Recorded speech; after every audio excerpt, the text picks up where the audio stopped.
La dictature parfaite serait une dictature qui aurait les apparences de la démocratie, une prison sans murs dont les prisonniers ne songeraient pas à s'évader. Un système d'esclavage où, grâce à la consommation et au divertissement, les esclaves auraient l'amour de leur servitude.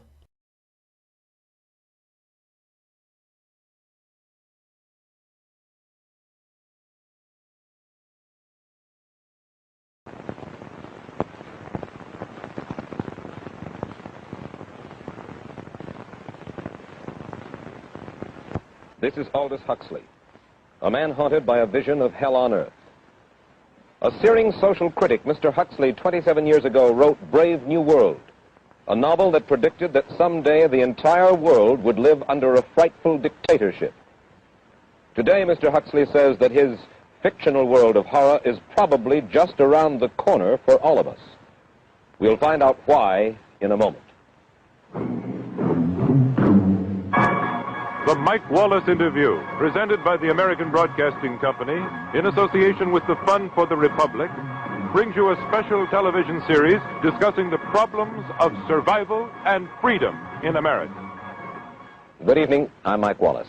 Tonight's guest, Aldous Huxley, is a man of letters, as disturbing as he is distinguished. Born in England, now a resident of California, Mr. Huxley has written some of the most electric novels and social criticism of this century. He's just finished a series of essays called Enemies of Freedom, in which he outlines and defines some of the threats to our freedom in the United States. And Mr. Huxley, right off the bat, let me ask you this. As you see it, who and what are the enemies of freedom here in the United States? Well, I don't think you can say who in the United States. I don't think there are any sinister persons deliberately trying to rob people of their freedom. But I do think, first of all, that there are a number of impersonal forces which are pushing in the direction of less and less freedom. And I also think that there are a number of technological devices which anybody who wishes to use can use to accelerate this process of going away from freedom, of imposing control. Well, what are these forces and these devices, Mr. Huxley? I should say that there are two main impersonal forces. The first of them is not exceedingly important in the United States at the present time, though very important in other countries. This is the force which in general terms can be called overpopulation, the mounting pressure of population pressing upon existing resources. Social unrest under such conditions, with again an intervention of the central government, so that I think one sees here a pattern which seems to be pushing very strongly towards a totalitarian regime. For the time being, anyway, for overpopulation, another force that is diminishing our freedoms. Well, another force which I think is very strongly operative in this country is the force of what may be called over-organization. As technology becomes more and more complicated, it becomes necessary to have more and more elaborate organizations, more hierarchical organizations. And incidentally, the advance of technology has been accompanied by an advance in the science of organization. It's now possible to make organizations on a larger scale than was ever possible before. And so that you have more and more people living their lives out as subordinates in these hierarchical systems controlled by bureaucracies, either the bureaucracies of big business or the bureaucracies of big government. Mm-hmm. Mm-hmm. Now, the devices that you were talking about, are there specific devices or methods of communication which diminish our freedoms in addition to overpopulation and over-organization? Well, there are certainly devices which can be used in this way.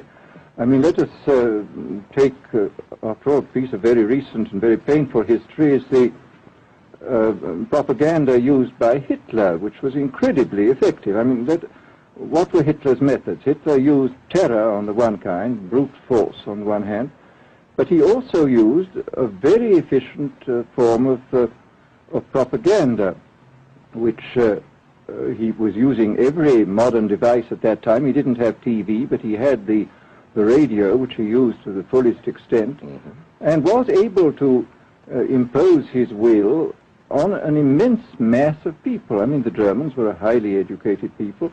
Well, we're aware of all this, but how do you equate Hitler's use of propaganda with the way that propaganda, if you will, is used, let us say, here in the United States? Are you suggesting that there is a parallel? Needless to say, it's not being used in this way now.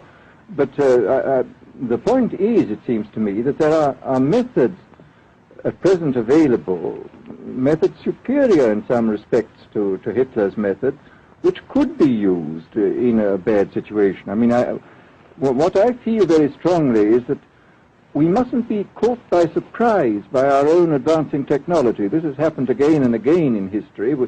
Technology has advanced, and this changes social conditions, and suddenly people have found themselves in a situation which they didn't foresee and doing all sorts of things they didn't really want to do. Well, now, what do you mean? Do you mean that we develop our television, but we don't know how to use it correctly? Is that the point that you're making? Well, at present, the television, I think, is being used quite harmlessly. It's being used, I think, I would feel it's being used too much to distract everybody all the time. But, I mean, imagine, which must be the situation in all communist countries, where the television, where it exists, is always saying the same thing the whole time. It's always driving along. It's not creating a wide front of distraction. It's creating a one-pointed drumming in of a single idea all the time. It's obviously an immensely powerful instrument. Mm-hmm.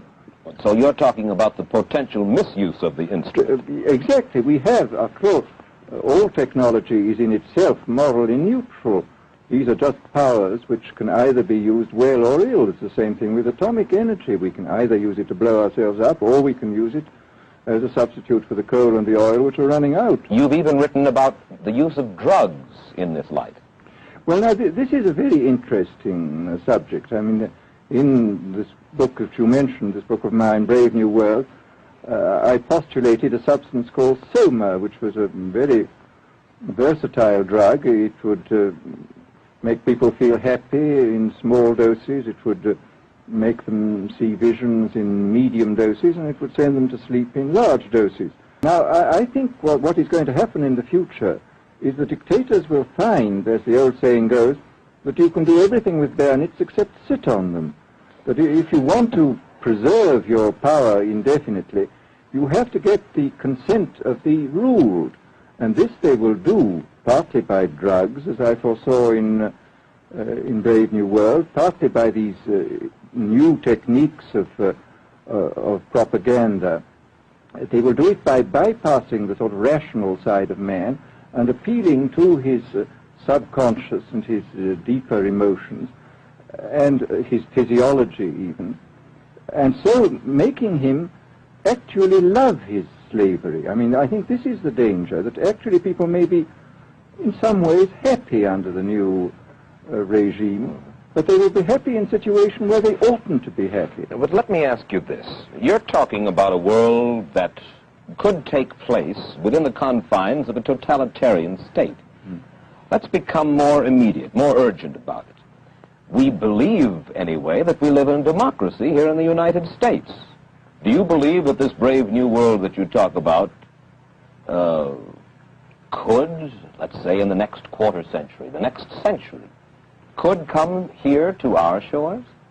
I think it could. I mean, that's why I feel it's so extremely important here and now to start thinking about these problems, not to let ourselves be taken by surprise by the new advances in technology. You write in Enemies of Freedom, you write specifically about the United States. You say this, writing about American political campaigns.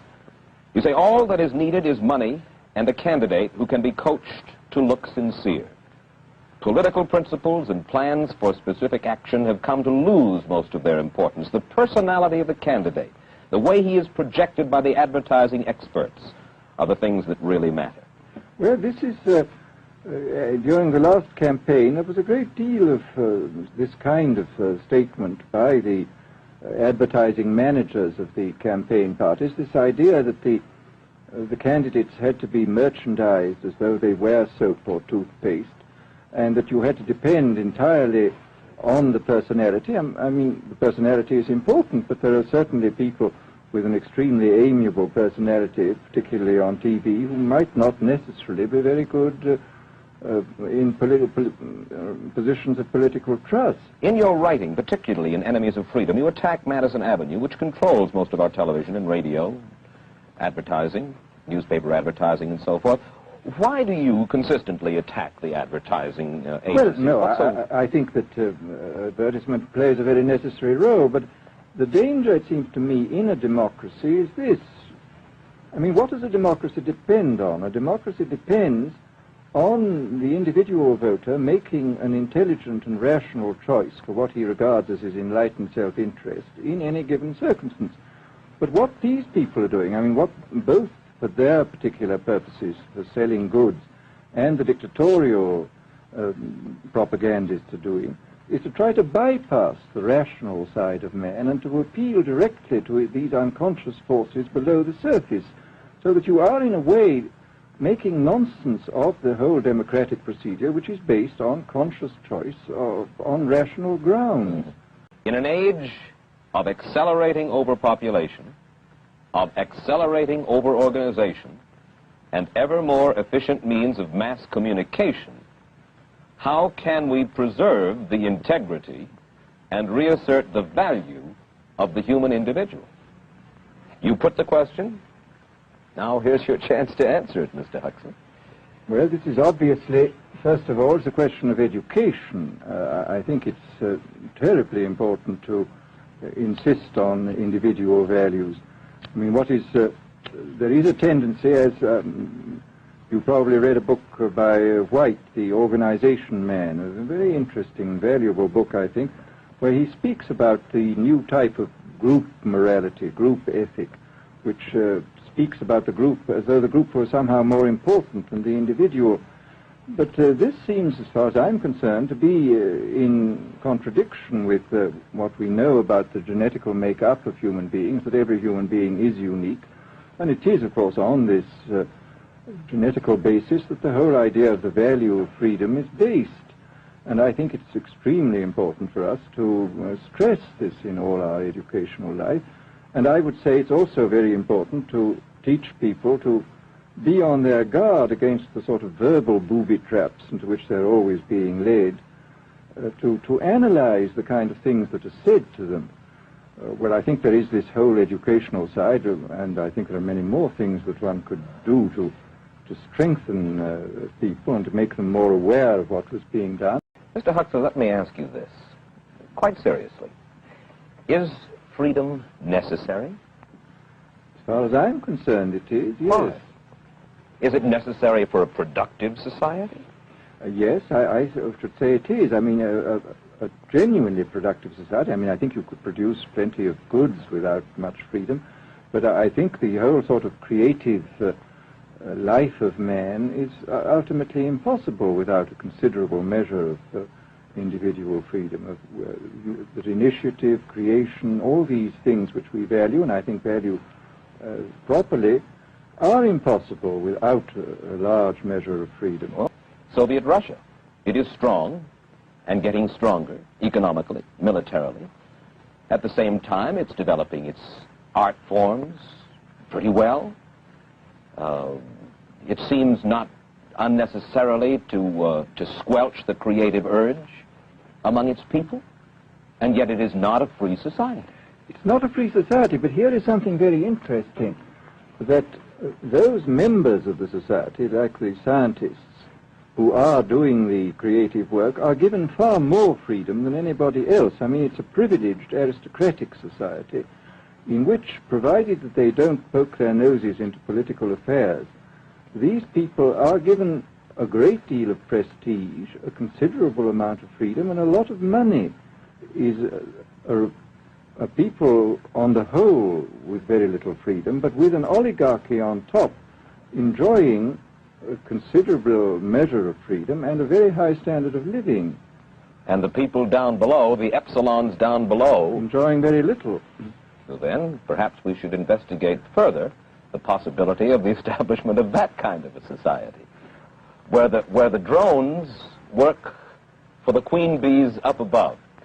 Well, but yes, but I must say I still believe in democracy if we can make the best of the creative activities of the people on top, plus those of the people on the bottom, so much the better. Mr. Huxley, I surely thank you for spending this half hour with us, and I wish you Godspeed, sir. Thank you.